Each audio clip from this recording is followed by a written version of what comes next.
Good morning. Welcome, everyone. Thank you for joining us today. I am Ashley Sklar. I am the Adult Services and Community Engagement Consultant with the Connecticut State Library, Division of Library Development. And I, along with my fantastic colleague and partner in this work, Kimberly Poe, our Children and Young Adult Consultant, are very excited to welcome you to our panel presentation, Enhancing Library Capacity and Growing Community Connections with Libraries Without Borders and us from the Connecticut State Library. This project over the past year was funded by the state of Connecticut and the Institute of Museum and Library Services under the provisions of the Library Services and Technology Act, administered by the Connecticut State Library. And to begin today's program, I'm very pleased to turn it over to Dawn Lavelle, Director of the Division of Library Development, to open things up, noting that it is only with Dawn's incredible leadership and vision and support that any of this work has been possible. So Dawn, please. Thank you so much, and welcome. On behalf of the Connecticut State Library, I'd like to welcome everyone from Connecticut and our friends across the country. First and foremost, a special thankful to the thoughtful, innovative, and truly transformational work of Kim and Ashley, who have truly embraced the mindset of natural foresight, DLD's operating system, to use its partnership with our wonderful partners at the Libraries Without Borders, Nina and Vanessa. We're so pleased to be working with you. So if you not familiar with the Division of Library Development, we provide leadership, funding, education, and to enhance the quality of library services that our local libraries can provide. We often refer to ourselves as a pilot state, identifying, developing, implementing through state, regional, and national pilots, programs, and initiatives for sustainable library development. From aspening, re-envisioning public libraries to excite transformation to libraries to our transformation for libraries of future schools. We are always exploring tools, identifying partnerships for libraries to navigate uncertain futures, to create detailed roadmaps for libraries to follow to be future ready. Transformative work is recognizing our personal organizational biases, educated in capacity, and then learning, unlearning, and relearning so that we can discover, explore, map, and create new scenarios, futures for our libraries. This project is focused on libraries meeting the needs, and I have to say thank you so much to our first pilot libraries. You guys are truly awesome, and I have to say this, I go to the LibGuides all the time to look at the wonderful work you're doing, and it's inspiring. But this is focused on meeting the needs, and everything we do is about the community we serve, whether it's at the local level or the state level or the national level, building trust, growing positive habits to connect people with public libraries. Our libraries are boundlessly reflecting, reiterating, retooling sustainable practices to meet community needs with rich, unique, innovative programs, services, and resources. So enjoy the panel this morning. I'm looking forward to hearing everything else that you're going to share, and stay tuned. There's so much more to come. Wonderful. Thank you so much, Dawn.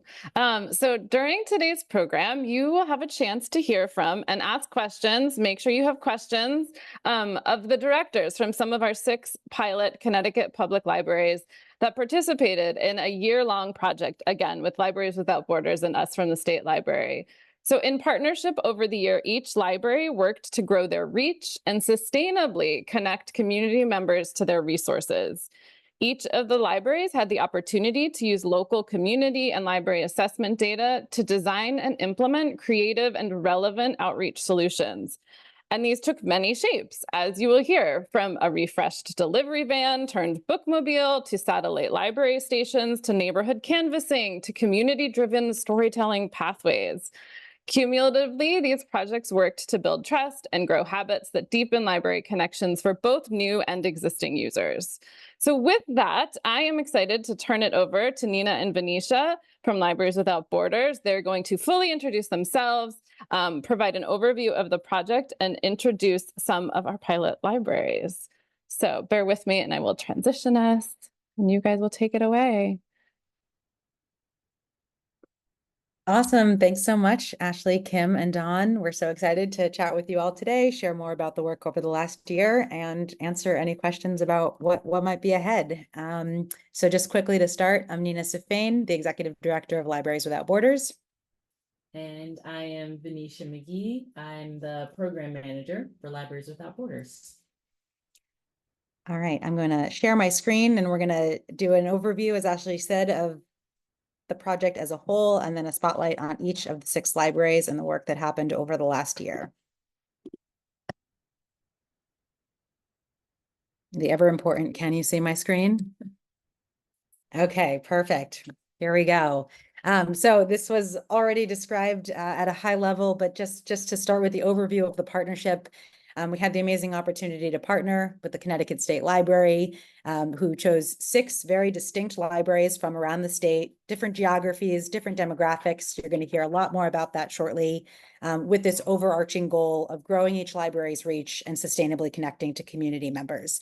A really important component there is that the context and needs of each community was the most important variable in determining what those strategies were. Again, we're going to get into that in a lot more depth shortly. For all 6 libraries, the overall outcomes were very similar, increasing the usage of and access to library services by previously underserved community members, deepening relationships with community partners, and growing the confidence and capacity of staff for ongoing outreach.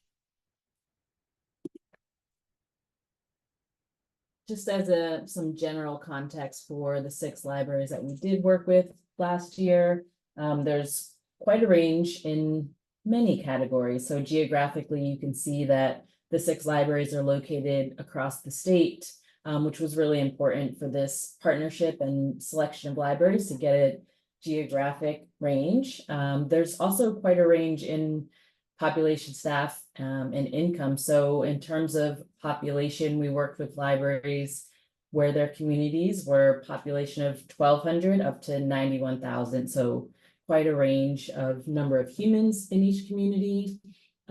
Similarly with median household incomes, to give a little bit of a sense of what's happening within the community, a piece of that. From $37,000 in terms of median household income up to 91,000. And then also importantly is staff at each library. We had a library who had 1 full-time staff member up to libraries who had 30 plus staff members. So again, quite a range in terms of the libraries that we worked with and general context of that. Of course, we'll go into detail about each one, but here's just an overview of what that looked like.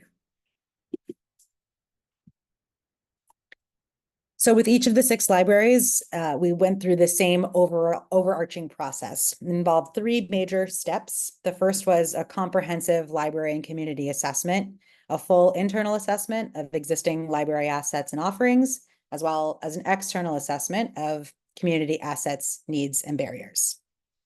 Then within each community, we use that information to strategically design and implement outreach strategies. Again, we're going to get into details about what each of those looked like, but we use that data from the assessment to inform which strategies made the most sense in each context. And then over the course of that implementation, and as we wound down that year of partnership, we implemented and provided different rounds of trainings, toolkits, and other strategies to allow the library to continue those types of outreach efforts and potentially to expand them in the years to come. Very quick intro to the strategy overviews. Each library, when we introduce them, we'll talk a little bit more in depth about what those strategies look like from library to library, but wanted to reference the general buckets of strategies. So creating community outposts is one of the strategies we focused on in a number of libraries in the last year.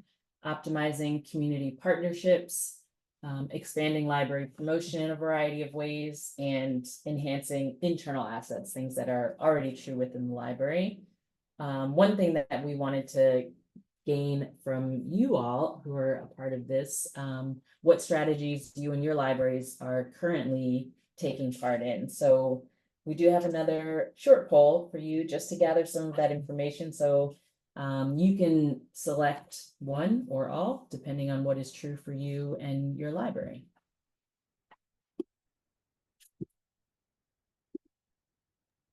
Great, we've got folks filling this out. Thank you.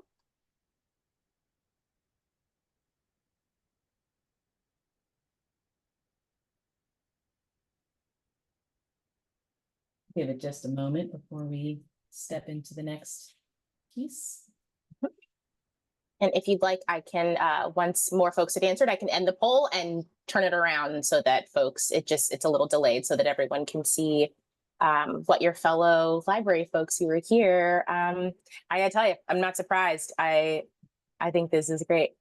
Okay, so I think this is almost everyone. So I'm going to go ahead and end this poll. Oh, a few more folks for the sake of time. And everyone should be able to see the landslide that folks are interested in. Okay, so I'm going to stop sharing and y'all can carry on. Thank you for that. There's definitely some good context for us to know about who's on the call and what you have already taken part in your library. So now we're going to move into some specifics about each of the 6 libraries, introduce some of the directors that were able to join us today, and hear a little bit about their experience with the project, the partnership, and the strategies overall. So starting with East Hartford, we had a really unique opportunity in East Hartford based on the timing of the partnership. It just so happened to be taking place right around the time when a branch, which had been closed for about 7 years, was just about to reopen. So there was a really natural alignment with outreach related to that branch opening. We did several rounds of strategic community canvassing to first understand who knows about the library, who goes to the library, what do they know about the library, what do they use the library for, and who might need to be informed in general. We found, maybe surprising to some, maybe less surprising to others, a pretty large percentage of people who didn't know about the library, even within a 2-mile radius, pretty walkable, pretty bikeable. And so again, through several rounds of door-to-door canvassing, we're able to speak directly to community members and identify that they had a branch nearby, reopening on X date, X, Y, and Z services that may be of interest would be available. And then in addition to those strategic door-to-door canvassing rounds, we also implemented other strategies for canvassing, including tabling at some key community events related to schools and churches. And we also worked with community partners, so identifying local organizations to understand the same thing: which local businesses, local organizations know about the library, which ones know what the library offers, and how can they be part of promoting what the library offers to community members. So that's a very general overview. That's sort of the gist of what we're going to do with each of the partners here. So again, we'll have a pretty large opportunity for questions if people have them about any of the strategies. But I'd love to introduce Sarah, the director. Hello, I'm Sarah Morgan. I'm the director at the East Hartford Public Library. And as Nina mentioned, this was an especially exciting opportunity for us in terms of outreach because our branch library had been closed for 7 years. And during that time, it was unclear whether it would reopen. And it's located in a neighborhood where people are fairly transient. And so many of them weren't even aware that it had been a library. So a valuable takeaway for me is that many of the residents that the canvassers spoke to had not visited the library and were pretty unaware of library services, but they nonetheless had a positive view of the library. So they were open-minded about visiting the library, like, yes, I love the library, never been there, but sounds great to me. And so that really seemed like a prime opportunity for us to promote and like it was going to be easy for us to bring those people in once we shared what was available. So our job now is helping those residents to actually connect with us and turn that goodwill into a more meaningful long-term relationship. Thanks, Sarah. Up next, we're going to talk about the David M. Hunt Library in Falls Village, Connecticut. This library also was in a very unique position when we started our partnership for a different reason. There was, you'll meet Meg in just a moment, but change in leadership as we were stepping into the project. So really unique opportunity to embark on what outreach strategies look like, what might be different, and to do some collaborative work in terms of determining what the best outreach strategies for the community were. A couple of things that we focused specifically on in the Falls Village area and the Hunt Library, developing multifunctional spaces within the library itself and the community in Falls Village was a really dynamic and steady part of this process, taking part in everything from conception to physical shifts in the space. So again, really unique in that aspect of the project. A second thing that we focused on was the collection itself. So auditing materials that were great for the library, less great for the community for a variety of reasons, like relevancy and accessibility, and then optimizing what was there. How can we showcase those collection materials in ways that the community can really connect to on a regular basis, and bringing those collection materials to light in a variety of different ways. And lastly, community storytelling. So one of the strategies we focused on in terms of storytelling was a physical pathway where community members could share their stories around different contexts and come together in this physical location to read stories, to talk about stories, and have a digital representation of those stories as well. I would love to introduce Meg to all of you. And Meg, just for, I guess, kind of like a backdrop question, I'd love for you to share what one of the greatest or most apparent value adds was for you and your library in this project. Sure. Thanks, Venetia. Hi, everybody. I'm Meg Scher. I'm the director of the Hunt Library. As Venetia noted, I've been the director for about 2 years now, but I've worked at the library for almost 12, so I've been here a long time. We're a really small library and a small community. We had another staff shift as this project was happening with our children's librarian. We made an almost full-time position from a very part-time position. And I think our biggest value add was really around optimizing the children's area and the children's collection and children's programming in general. We did a lot of renovating and moving things around, and the children's section is the first thing you see when you walk in the door, and everyone comments on how open and welcoming it feels. The books are easier to find and see, and we've really been able to increase the amount of children's programming that we do and bring more kids into the library. Thank you. All right, next up, we have the West Haven Public Library. So in West Haven, we introduced 2 strategies. The first was around promotion, after our assessment showed that there was some lagging knowledge in the community about what the library offered, and people, though they might be interested, they might not be fully aware of what's available to them. So we offered some training around social media best practices, how to use data to analyze who's viewing your posts. How can you increase that so a larger segment of the population is actually seeing and engaging with your content, therefore getting new information about what the library offers?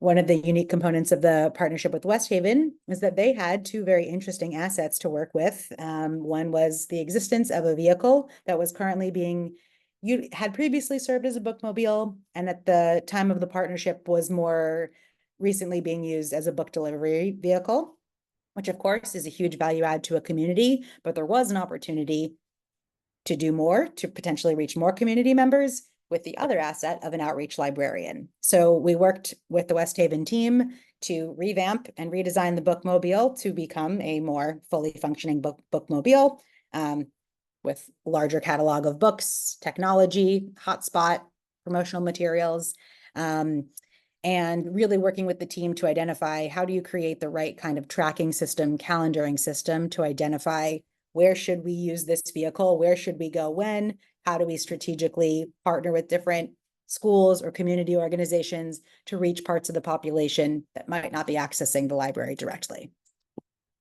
I'd love to introduce Colleen from the West Haven Public Library. And Colleen, if you could share a little bit about which of the learnings felt most impactful for you and your team. Sure, thank you, Nina. I'm Colleen Bailey, I'm the Executive Director of the West Haven Library.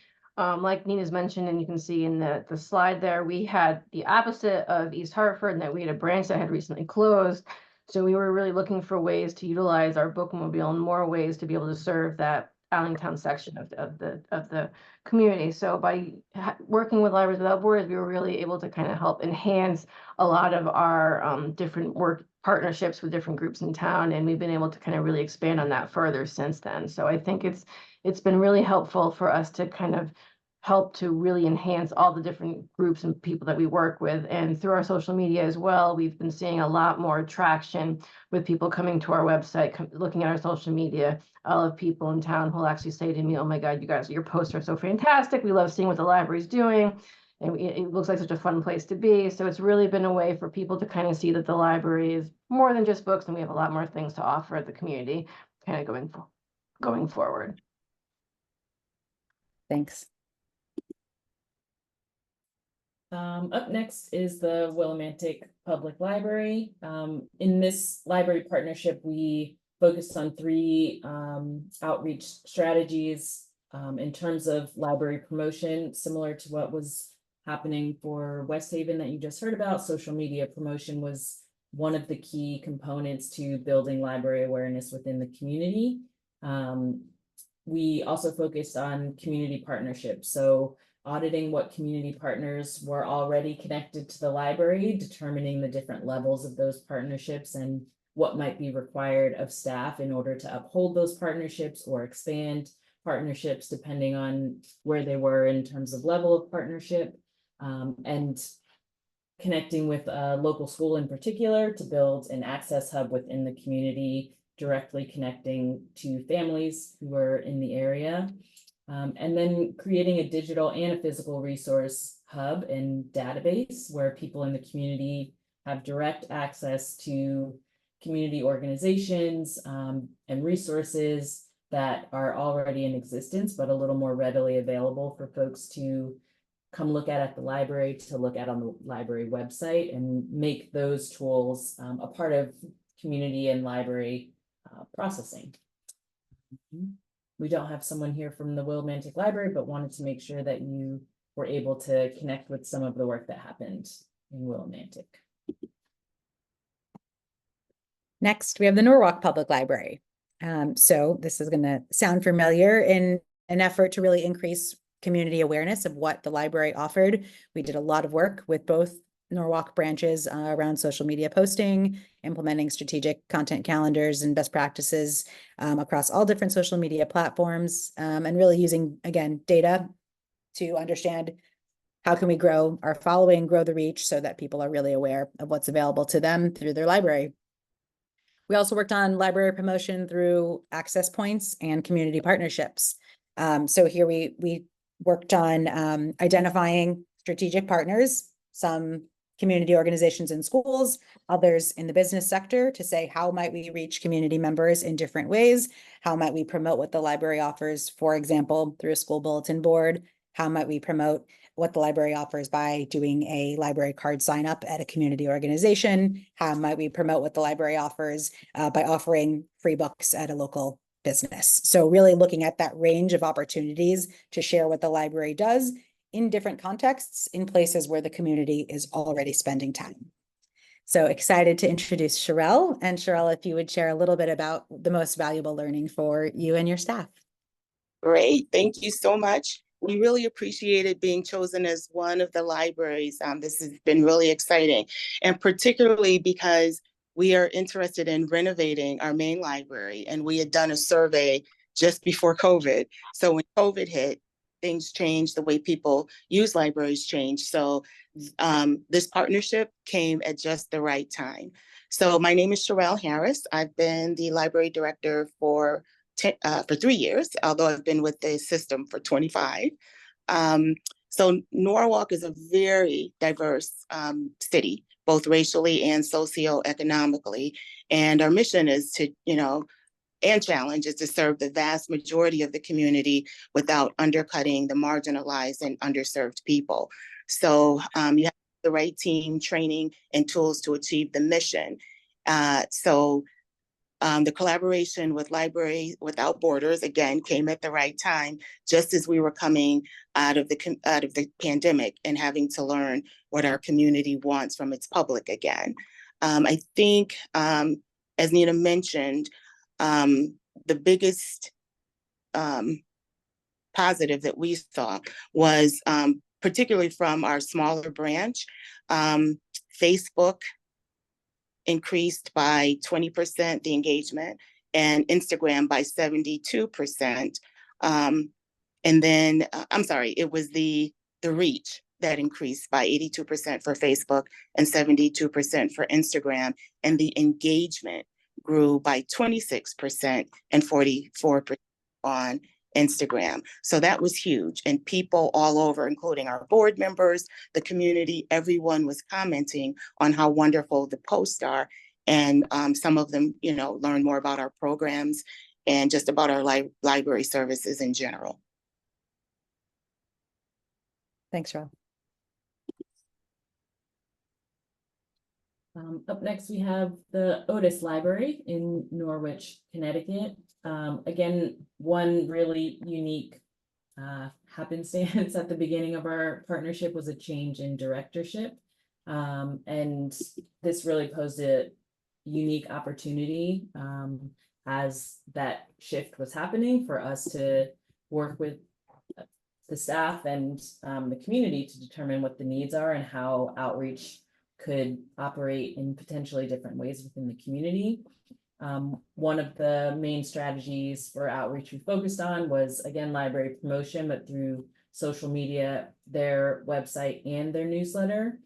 So there was quite a lot of work that went in with us, with staff members, and with the community to align social media, the website, and the newsletter with what the community needed to know about what the library has, what they're offering, and what their resources are, so that there is a stronger community engagement in all of those different aspects of promotion and communication. The community partnership audit and expansion, that also looked at who the library was currently partnered with and to what level. What did those partnerships look like? And what's the best way to optimize and track those partnerships, giving staff an opportunity to see the expanse of partnerships and to build on those partnerships really intentionally and regularly. And then the creation of a resource hub, again, both physical and digital databases to connect the community with all the great resources and services that are happening, not just at the library, but within Norwich itself, giving the community more opportunities to connect with things that they might need or want within Norwich. I'd love to introduce Kathy, and if you can share a project takeaway from the last year that feels most valuable to you and your library. Thank you. I'm Kathleen Special. I'm the executive director at Otis Library. Same, I've only been in the position for a year, but I've been here for 24 years. And going into this project, we all had a ton of ideas. The staff all had a ton of ideas. And Venetia and Nina gave us the tools to hone these ideas and gave us the structure. So particularly working with our partnerships, they created a whole database for us, and we really got to analyze it and build from it. And one of the benefits from it, and what I really appreciate, is they totally pushed us more to get out into the community. We were doing regular outreach. They made us get out of our comfort zone and do more community involvement.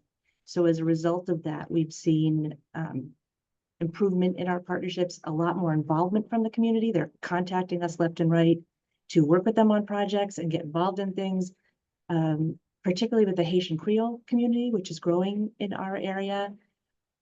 They're partnering with us on everything. So we've seen great successes with that. Even our local drug rehabilitation center, we partnered with them. They're doing hours at the library now. And as a result of that partnership and the trust in libraries, which you all know, we've gotten people into rehabilitation. So some wonderful results from this partnership.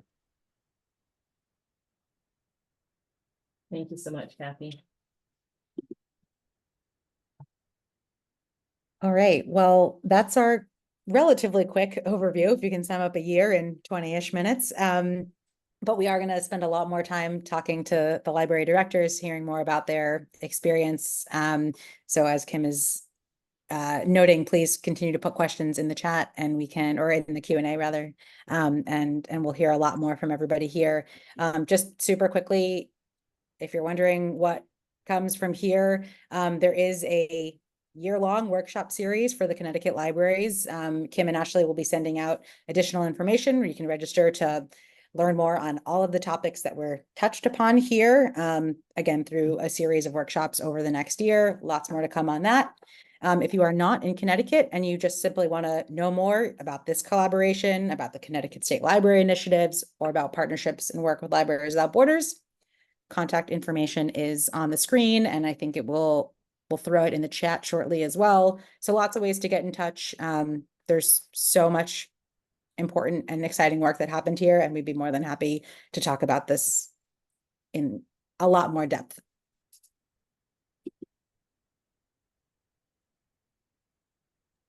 Okay, it's my turn. And I'm just remembering that I was supposed to drop everyone's emails into the chat, and that was the job that I was like, what was I supposed to do? But we'll get those in there, so don't worry. We also, as you said, we will be sharing the slides and the recordings on the Libraries Without Borders LibGuides page. So everything will be available to you. I'm going to give folks some time to continue to drop Q&A or questions into the Q&A. You can do so anonymously. You can also upvote questions that are already in there that you too are interested in the answers to. So I'm going to let y'all do that while I ask a couple of questions. And for our panelists, the way that I'm going to do this is I'm going to ask a question and then I'll just call on you to sort of eliminate the, should I, because it's, who's got time for that? We're all still sleepy and drinking coffee. So my first question to you all is, what plans do you and your staff have for continuing the work that began here? And I think I'm going to start with Sarah for that. Sure. So our project involved canvassers from Libraries Without Borders and community volunteers knocking on doors, which is not an outreach mechanism we had ever considered before. But it was one that we found after the community needs assessment was really necessary, because for a variety of reasons, it's hard to reach our community members all at once, especially those who are disengaged from the town and from the library. So knocking on doors was an amazing revelation to us in reaching the underserved. It's also a project that's hard to maintain, right? Like, we have enough staff to cover our buildings. We don't have enough staff to go out knocking on doors all the time. So Nina and Venetia helped to created for us a toolkit for canvassing that we plan to use in summer 2025. It's going to take us a little while to get this up and running with a cohort of summer youth employment students to kind of train on advocacy and canvassing, and to deploy in the community to kind of keep this initiative going, because we realized it's a really successful way to reach residents in East Hartford. Thank you, Sarah. And yes, if I'm not mistaken, Ashley and I did a CT Pages to learn more about the work that the library has done with the teen workforce in the city. So it's really great to hear that you are tapping into a partnership that already exists to expand on training your teens, as well as, getting some data and information for the library. So I absolutely love that. Sherelle, do you want to answer the same question about how you and your staff can plan to continue the work that was started with Libraries Without Borders? Oh, Sherelle, you're muted. We've been saying that since 2020, and now I'm kind of attached to it. Oh, sorry. Of course. So one thing I do want to say that I didn't get to say before is, as the partnership concluded with Library Without Borders, they provided a 73-page document of sustainable tools that included videos, PowerPoints, and other things for us to reference afterward. Like, who does that? So that was absolutely wonderful. So even though we can still call on them, they provided us with things that we need in case we have any questions. One of our other projects was to get the library into the communities. And by that, having a collection in preschools, in barbershops, in laundromats, and that sort of thing. So what we plan to do is just to continue that, because a lot of the preschools and other places, they lost funding to travel to the library with the children. So this has been absolutely wonderful for us to get our collections into the community. And Yes, I particularly love that. served communities. Absolutely. Yeah. You saying the barbershops made me think about barbershop books, which is like a really amazing outreach program. So I love that. Go to where the people are because they can't always come to you for a multitude of reasons. For sure. Thank you, Sherelle. And Colleen, the same question. How do you all plan to, I'm going backwards on my screen. How do you all plan to continue with the work in West Haven? Thanks. So we were lucky in that we had just hired a full-time outreach librarian shortly before starting this project. So Melissa was just kind of getting her feet on the ground when we were kind of beginning with this. So we had already been doing some homebound delivery service with our outreach van, and we had some books in the bookmobile, but not a whole ton of stuff yet. So we've already had like touch points with our elementary schools, with a lot of our schools, and working a little bit with the VA hospital that's in town and a couple other organizations. But through this project, we were able to kind of help really looking at our community assessment. We knew that we needed to be reaching that Allentown area where the library had closed. And we've been doing, especially throughout the summer now, Melissa's doing a lot of different bookmobile stops within the community to kind of make sure that people are getting the services they need in Allentown while we're waiting to build our new branch, which we will do. Taking longer than I'd like, but it's going to happen. And then we've also, one of the things that she's done too is we did partner with a laundromat in the Allentown area so that she can do a stop there. And even just yesterday, she had a preschool mom who didn't realize that we had services that they could be able to utilize at the library, and was able to give them a library card right on the spot because she had her computer and a hotspot with her. So being able to just make those individualized connections while she's out in the community has been instrumental. And having it so that people see the library in all these different areas in town, seeing all the different fun social media posts. Oh, where's the bookmobile now? It's been really a way to kind of help make it full circle for people to realize all the different services that we're offering and continue to offer, and being able to kind of keep track of all that, of where she is at all times, has been very beneficial for us. Thank you, Colleen. As a Westie for the last 6 years, I can attest to it. I saw the changes on social media myself. Things were popping up on my feed more, catching my eye. So I can attest that it all happened right before my very eyes. And it took me a while to be like, oh, does this have something to do with libraries upwards? I don't know, but it's great. I love it myself. So thank you so much. And we're gonna shoot on up to Meg. Thanks.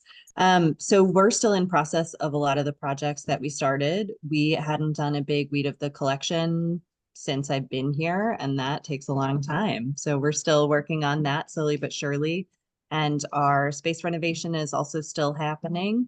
And the community storytelling pathway is getting ready to shift to a new theme. And we're excited to keep doing that and see what kind of stories our community wants to share with us. Yes, thank you so much. I loved learning about the community storytelling pathway, and you mentioned tweeting, so I'm just going to quickly drop a link to our reading workshop into the chat for folks who haven't seen it. And I also just want to quickly say I do see that there are questions coming in, some questions specifically about the storytelling pathway. So once we finish this question with Kathy, I will begin to ask those. Continue to drop your questions in, and we will get to as many as we can.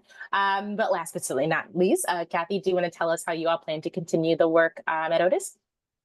Right, well, we meet as a staff once a month to update our partnership list, update each other on what's happening with the partnerships. We put it on the big projector and screen and all work on it together, so everybody's aware, which is very important. Everybody in the library should know what's happening, so we can provide the most up-to-date information. People are coming to us now to get on our community resources page, because we created a community resources page on our website, and we're also developing it in our library vestibule. So we included as much as we thought of, but it's great to have people contacting us. So we'll continue to grow that and keep it as updated as we possibly can. So those are the current things. Still getting out there. Even without you, Nina, I'm getting out there, going to things. I think that's great. And any of us, I think we understand that sort of building and maintaining partnerships and community relationships just lasts forever, right? It's never over. There are always new people to the community. There are always things changing. Society is changing. So it's just a long-standing process, and that trust takes time. So Yeah, it's kind of once you start, you just keep on going, like the Energizer Bunny. Is he still on? I don't have cable. Is he still on TV? Okay, thank you so much, Kathy. So now I'm gonna get to some of our questions. We had one in the chat. I want to make sure I ask that so I don't forget it. And I'm actually gonna start with you, Colleen, on this question. If anyone else has something they want to offer and perk up, just like toss a hand up or something so that we can kind of keep a semblance of order. But in the chat, we had a question. Our library is still struggling with promoting our homebound and delivery services. What ways do you find helpful when promoting specific services? And Colleen, since you mentioned homebound services in the bookmobile, I'd love to hear from you. Sure. So we've made sure to have flyers available all over the place. We have them at our front desk. We also, Melissa, we made a point to go to the city hall and post them on the bulletin boards there. We've tried to post them throughout town where we can. We've also been working with our adult ed as well, and they've been making sure to put some of our stuff into their newsletter that goes out. The senior center puts stuff in their newsletter as well. We also have a good relationship with our local newspaper, if you still have one of those, where we're able to kind of put ads in on a regular basis as well. So we make sure to again put that in periodically too. Melissa, our outreach librarian, I keep saying her name over and over again because she's wonderful.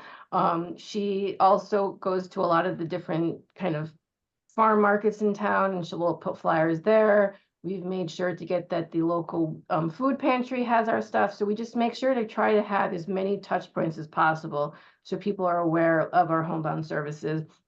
And even when patrons make calls saying, I can't get to the library, but I'd like something, we just try to remind them that we do have this service available for them too.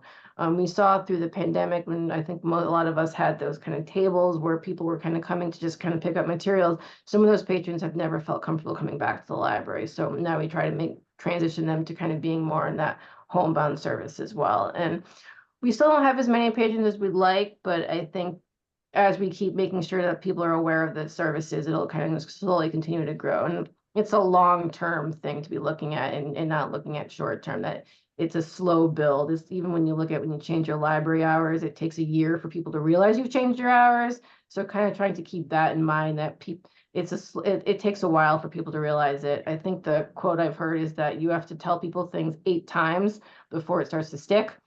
So we try to kind of keep that in mind when we're trying to get the word out there about our services. Yes, definitely. I know I have to hear things a couple times sometimes before it sticks in my brain. Did anyone else have anything that they wanted to add to Colleen's lovely response? Okay. Not a problem. So we've got a couple things in the chat, and some have been upvoted. So our first is going to be for Meg. And I guess anything that Libraries Without Borders wants to add, they'd love to learn more about the storytelling project. Sure. So the storytelling pathway is called Village Voices. I really love the name. And Nina and Venetia did a great job reaching out to various partners in the community. We have a Falls Village Equity Project, the Historical Society, the daycare, the elementary school. And our first theme was around African American and Black lives and experiences.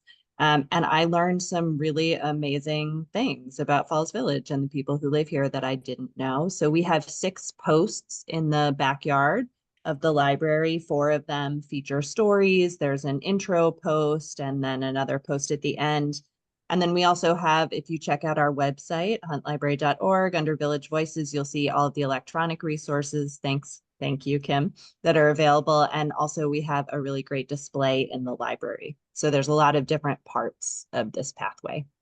And just to sort of add to that, what I love, because Ashley and I went through the website, is that it's different community groups who have participated and added to the story walk. So I believe there are like some pictures from little kids, like some writing pieces. Daycare, yeah. Yes, from the daycare. I believe some writing pieces from the high school or middle school. Did I make that up? I think it was the middle school. Yeah. Okay. So yes, so we did drop the link into the chat so you can go through and poke around. There were local ties to really prominent people throughout history, and who would know that, these sort of ties and community pathways existed within your own neighborhood. So that was lovely. Nina and Venetia, did you have anything that you wanted to add? With sort of the process that you went through for this? Yeah, it was a really unique process. I mean, the Falls Village community is very tight-knit, and that made for a really unique offering here in the storytelling project. Even with the tight-knit community, there were stories that not everybody knew about each other. And so it was a really powerful opportunity to really dig into the diversity of the community and allow people opportunities to share things they might not otherwise talk about in a community sense, and really bring those stories to light. So it was really great to be a part of that process and to hear so many valuable and beautiful stories from people in the area. Thank you. Nina, do you have anything you want to add? No. Oh, okay. Yeah. Look at the website. If you can, go visit David M. Hunt. I got to get up there myself. Okay, thank you. And again, keep adding your questions. The next one that also had some upvotes. This might sort of be more for Nina and Venetia, but I think anyone who uses this tool, if you want to speak up as well, you're welcome to do so. Do you have a tool/questionnaire for the community partnership audit that you could share? So you can answer that, but also if you wanted to speak to that tool at all, you're welcome to do so. Yeah, I actually imagine that the question below that is actually probably related or similar, the partnership optimization and auditing tracker tool. I think there's a couple things here to mention. First, it's that it's really simple. It's a Google sheet to start. There are, of course, ways to make things very fancy and spit out all kinds of wild data. But the simplest way to start is kind of what Kathy was saying. Let's look at all the information and let's make sure we have the systems and structures as a team to look at who are our partners first and foremost? When are we contacting our partners? What are we doing with our partners? And it really creates processes that ensure that what is happening is in alignment with library goals, that what are next steps that might move things forward. So, I think first and foremost, it is something that can be extremely simple. We, of course, have templates and that we can continue to share. It's also something that can be customized very widely depending on the needs of your particular library and your community. And it's also something that can be built pretty simply. The simplest place to start, as I'm mentioning, is really just putting down what is true and then having real conversations with your team about what should be true and what do you need to do to make that true. And I don't know if anyone who used it, there's a few folks on the call who did, wants to talk about what that was like. But yeah, I think simple is best here, at least to start. And I'm going to just sort of interject a little bit. So you might hear us at the State Library say, community asset map, community asset map. Have you heard of community asset mapping? Do you community asset map? I just want to say, we also community asset map. Our community is a little strange because it's the entire state of Connecticut and sometimes states outside of it, just because that's who our community is, that's who we serve. But just sort of to attest to what Nina was saying, and ours is very simple. It's just a spreadsheet of like, here is the organization, here's the person, here's their position, and here's how you get a hold of them. But sometimes like small tweaks could also make something a little interesting. They had something in their spreadsheet of, is this a potential partner? Is this like a current active partner? Something really simple. And I remember after saying it, said to Ashley, like, I want to add this to ours. So things don't always have to be super complicated. And it's not even a map, which does make things complicated sometimes if you don't know how to do it. So it was really great to see these tools. And just to sort of plug again that this is just the beginning of what we're doing in the state. We will be offering 10 sessions. Those of you who are on the listservs have probably seen it in advertising. And Nina and Venetia will be going a little bit deeper into some of these toolkits in those sessions for our Connecticut libraries. Get in there and sign up for those. But if anyone else in the call who used any of these resources would like to say something about them, you are welcome to do so. Well, I'll say we rely on ours quite a bit. Like I said, we review it once a month. And one column that is essential is what's the next step? Because sometimes we tend to pat ourselves on the back and say, oh, we worked with that group, good for us. And when we were reviewing, you're like, oh, geez, we haven't worked with them for 3 years. So that next step is very important to keep that momentum going. Absolutely. I have a question that I'd like to bounce off of that is not here in the Q&A. So sorry to throw you all off, but we're talking about these toolkits and these tools that sort of exist to help us, right, with essentially community connection. And I know just for forever, essentially, I think in libraries, and maybe even more so now, a lot of times when we're talking about community connection and things like that, something that comes up is we don't have the staffing, we don't have the time, like, and sort of all of that.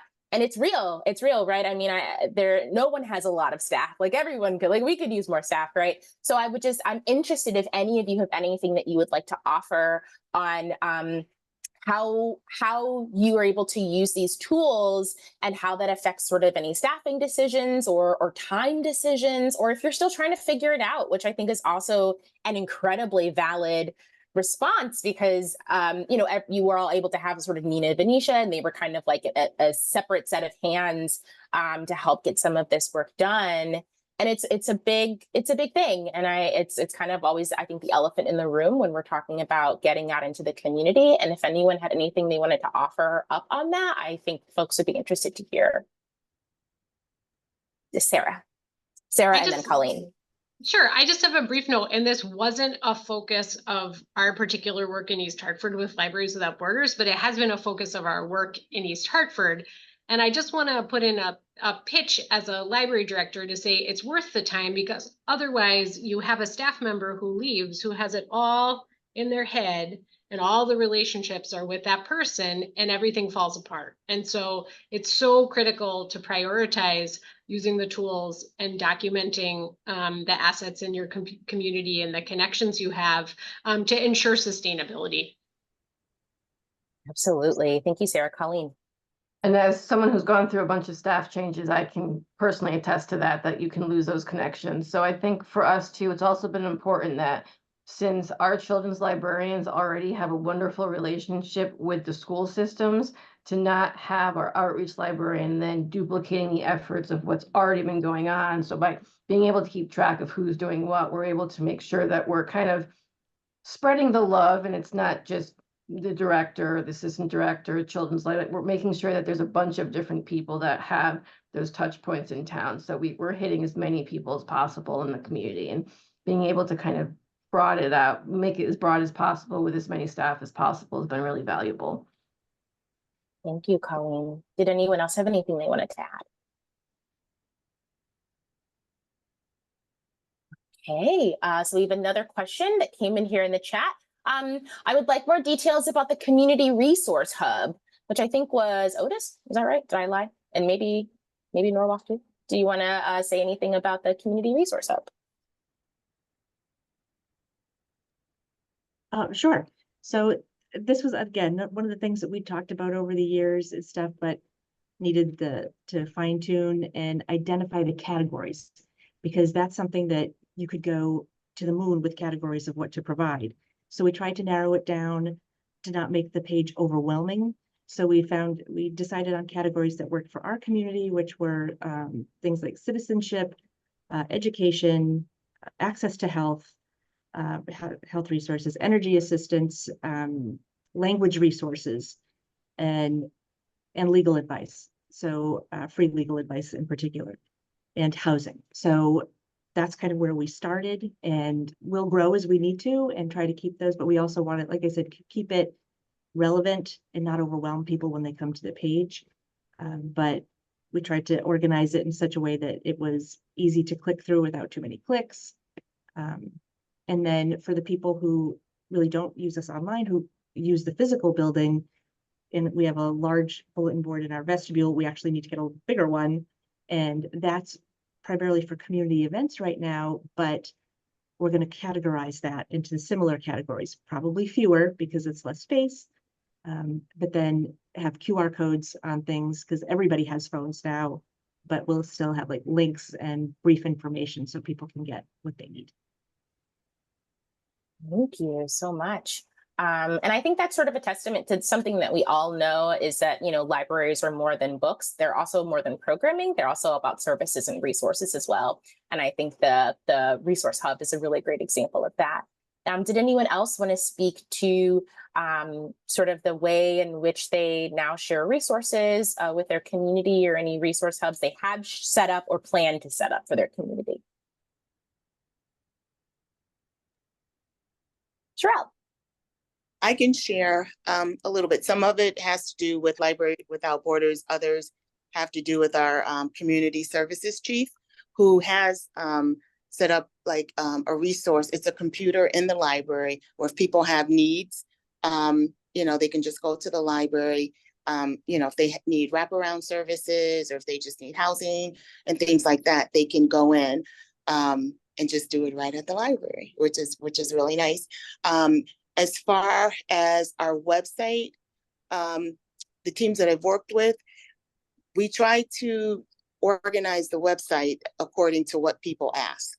So to make it easier, if people are wondering, how do I get a library card? How do I, because there's a lot of things that are just thrown into that how do I area. So we've tried to organize it so that it's actually seen and it's not lost in the sauce, as they say.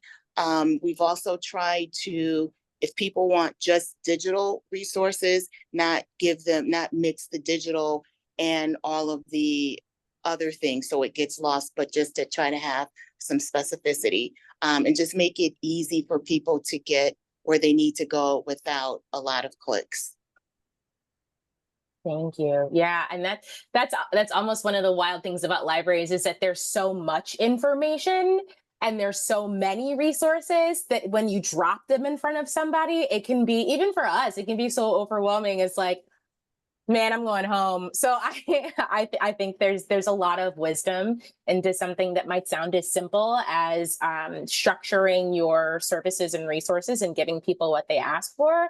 Because I think just we have such big hearts and we have so much to offer and want to offer all of it all the time at the same time. So thank you so much for that. Okay, and we have another question, and we're a little ahead of schedule, folks. So I think, are we? Am I lying?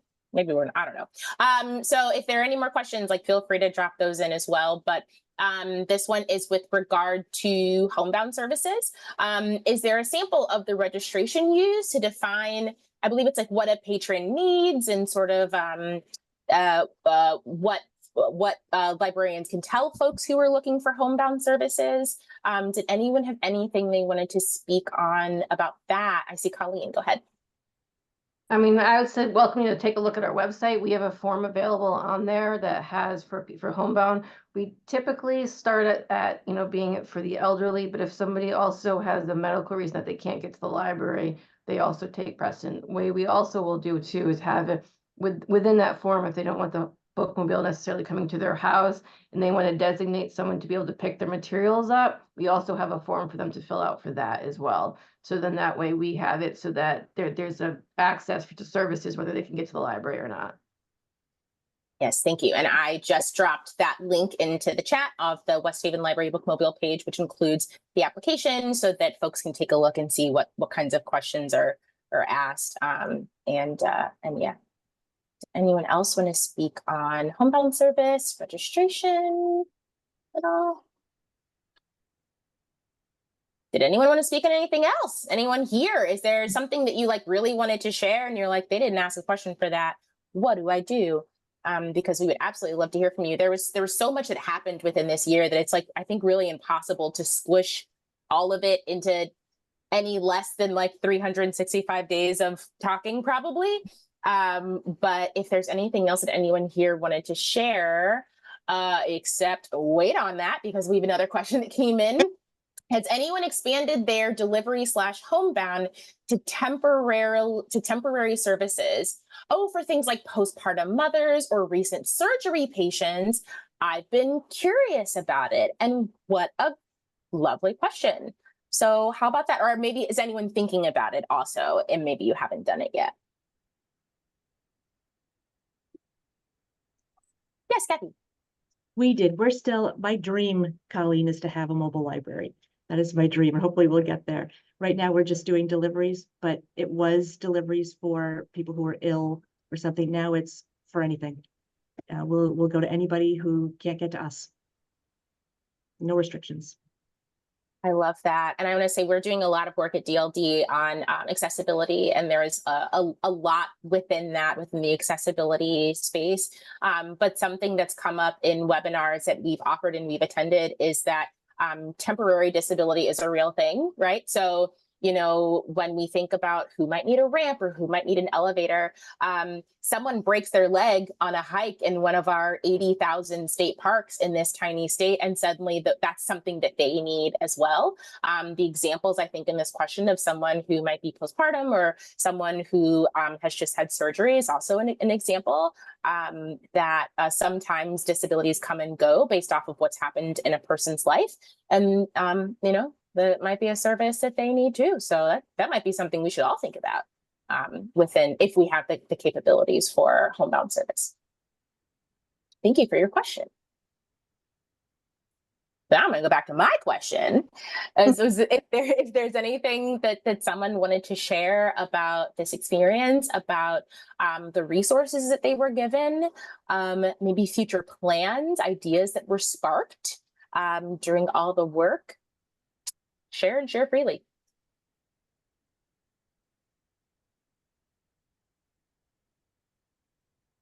I know there's so much. And I also just want to remind everyone again that I dropped the link not only to the LibGuides page in the chat a while back, but also a link to everyone's individual page as we saw their slide. Nina and Benicia shared just the smallest amount of information about the projects that all 6 of these libraries went through over the year. If you look at any of those LibGuides pages, you will see that there is a plethora of additional information, including things like sustainability. That's not what I was trying to say. But probably that too. The sustainability tools that each library was granted, as well as more information about their specialized projects, information about how data was collected and what was found as a result of the collection of that data, as well as information about the changes to social media and how that was used and the reach. I think Sherelle mentioned some specific numbers about the engagement and the reach for their social media. I see we have another question that's come in. Do we tech services? Oh, we do tech services. Sorry, we do tech services at the local senior resident housing, maybe. A good outcome, we often help the staff where they're, oh, wait, I can't read. We do tech service at the local, I think that's senior resident housing, a good outcome that we often help the staff there. So it has helped with building relationships. I'm so sorry, Anne, that I can't read right now. But I think there's something to be said for that. Is that sometimes building relationships is about give and take. And it sounds like at that library, the staff is able to give a little bit where help is needed. And that helps to build and cultivate relationships and trust. So that's absolutely something to be said. I think sometimes we can think about what the library can provide and what the library needs. And sometimes those needs and how we share what we can provide can be uplifted just by working with and helping others in the community. And you might not even realize like the impact that you're having. So absolutely. Kim, I want to jump in and add something there. This has been touched on by a few of the library directors. And really it's about the big scale of staff capacity. Every library has a different number of staff and different duties that those staff take care of on a daily or weekly basis. And it is really important to understand and identify what capabilities you have within your staff. So this was, analyzing, identifying the staff members' capacity and the staff overall capacity for a variety of different outreach opportunities is really important. One, in just seeing, do we have the capacity to do blank successfully and sustainably? Are there opportunities for us to shift some of those priorities in order to do X outreach strategy sustainably? And so it's a really important understanding that not everything is going to work in the same way in every location, just as not everything is needed in the same way in every location. So I just wanted to put that out there as like that was a huge consideration and should be a huge consideration for determining next steps in outreach strategies. And, for Connecticut State folks, just to name again, that is something that we'll talk about in the year-long series. So if understanding, what can my library do with X number of staff members? Does that feel realistic? Is there a possibility? That might be something worth jumping into just to explore a little bit more and determine how your library might be able to implement strategies or what the best next steps are for you, just as we uncovered with the 6 libraries that we worked with last year, and is really important to everything that everyone was sharing here today.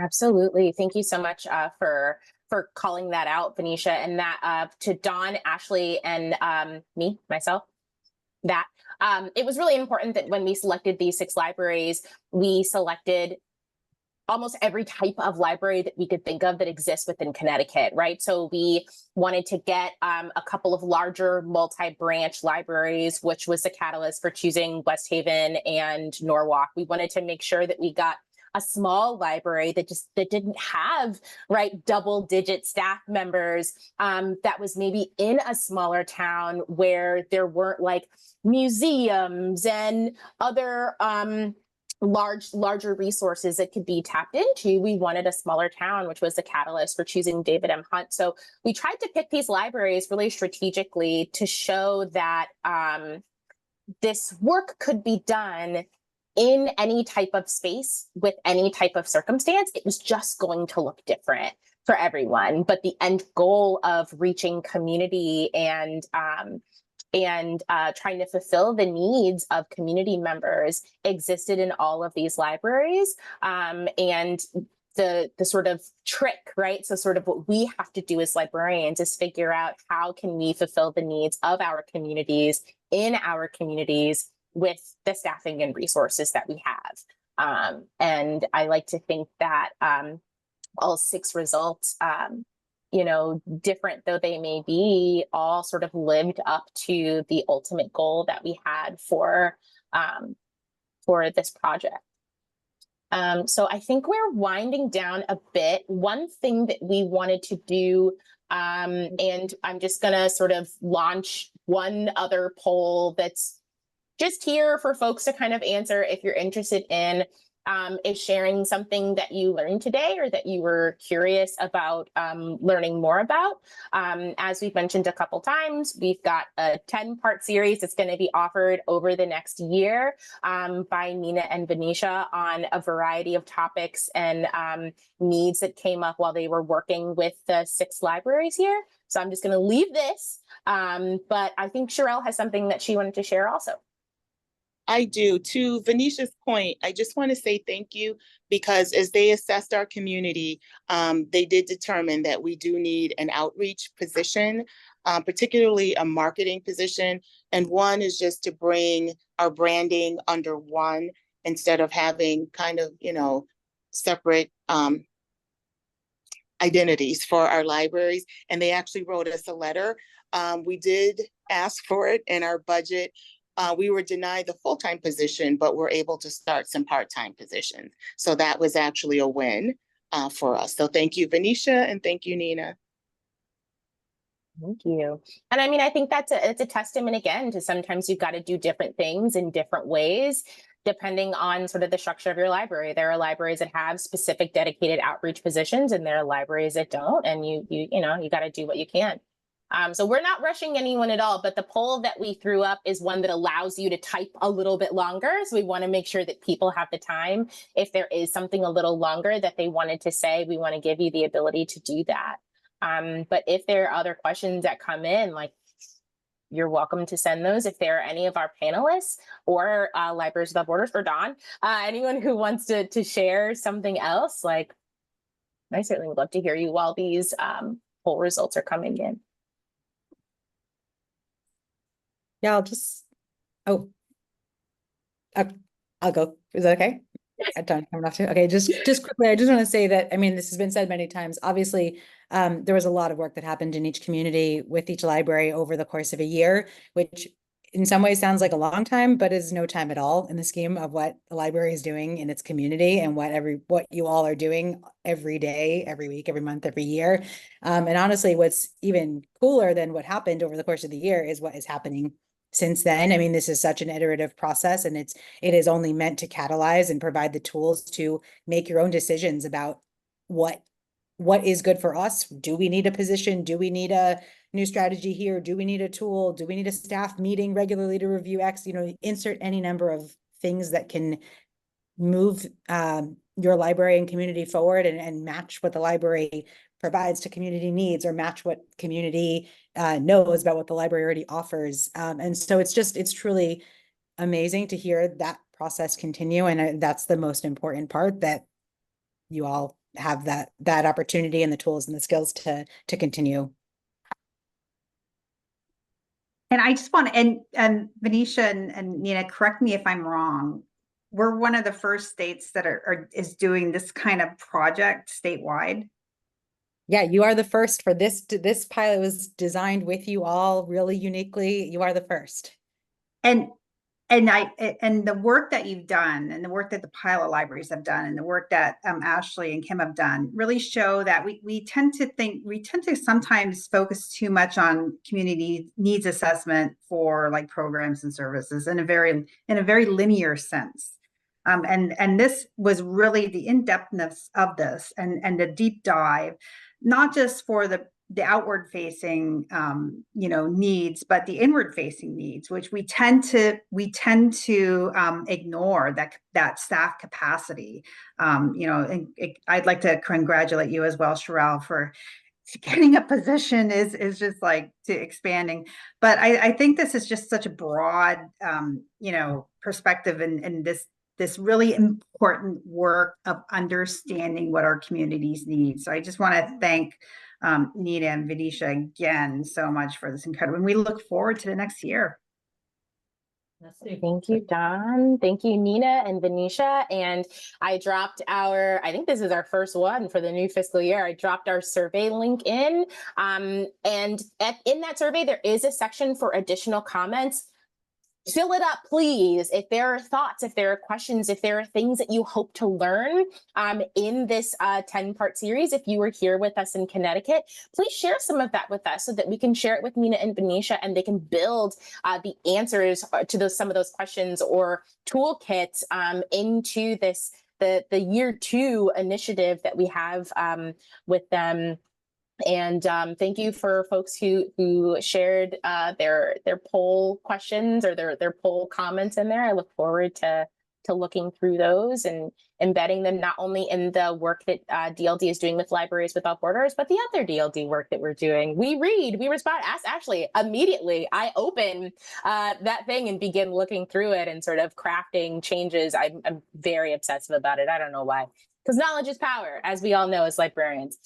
So thank you everyone for joining us today. Again, we have recorded this. The recording will be on that LibGuides page for you to watch, for you to share. We'll also throw the slides in there. And you can look at the individual pages for each of the 6 libraries for a deeper dive into the work that they've done.